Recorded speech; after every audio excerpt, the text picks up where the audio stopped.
प्रधानमंत्री नरेंद्र मोदी ने शनिवार को राजस्थान, मध्य प्रदेश, छत्तीसगढ़, तेलंगाना और मिजोरम इन 5 राज्यों में विकसित भारत संकल्प यात्रा को हरी झंडी दिखाई, जहां पर हाल ही में चुनाव हुए थे। इस दौरान पीएम मोदी ने लोगों को वीडियो कॉन्फ्रेंसिंग के जरिए संबोधित भी किया। पीएम मोदी ने कहा कि मोदी की गारंटी वहां से शुरू होती है जहां पर दूसरों से उम्मीदें खत्म हो जाती हैं। इसके अलावा उन्होंने विकसित देश के अपने सपने को पूरा करने में शहरों के विकास पर जोर दिया।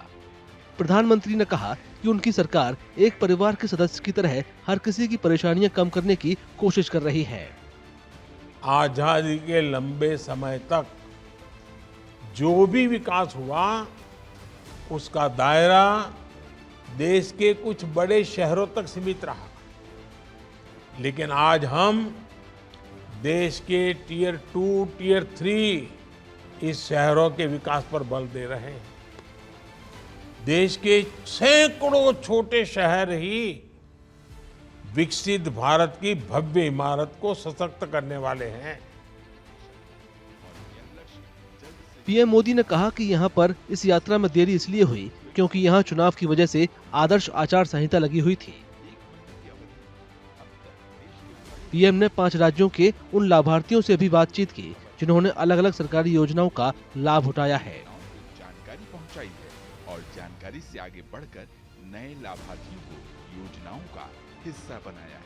ऐसे ही एक लाभार्थी से बात करते हुए उन्होंने कहा कि देश की आत्मनिर्भर महिलाएं न केवल अपना भरण पोषण कर रही हैं, बल्कि दूसरों के लिए भी वरदान बन रही हैं।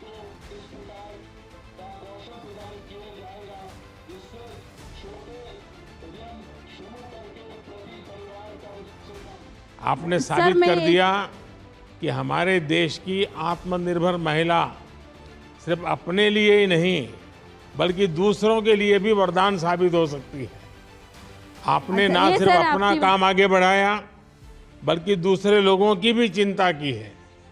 हमारी सरकार आप जैसे दृढ़ निश्चयी ऐसे लोगों की मदद करने के लिए लगातार कोशिश कर रही है। मुझे खुशी है आप सभी लोग इसका लाभ उठा रहे हैं। इस कार्यक्रम में योजनाओं के कई लाभार्थी शामिल हुए। साथ ही केंद्रीय मंत्रियों के अलावा सांसद, विधायक और स्थानीय स्तर के जनप्रतिनिधियों ने भी शिरकत की। विकसित भारत संकल्प यात्रा देश भर के प्रमुख सरकारी योजनाओं के लाभार्थियों तक पहुंचने के उद्देश्य से की जा रही है, ताकि ये सुनिश्चित किया जा सके कि योजनाओं का लाभ लाभार्थियों तक तय समय सीमा में पहुंच रहा है।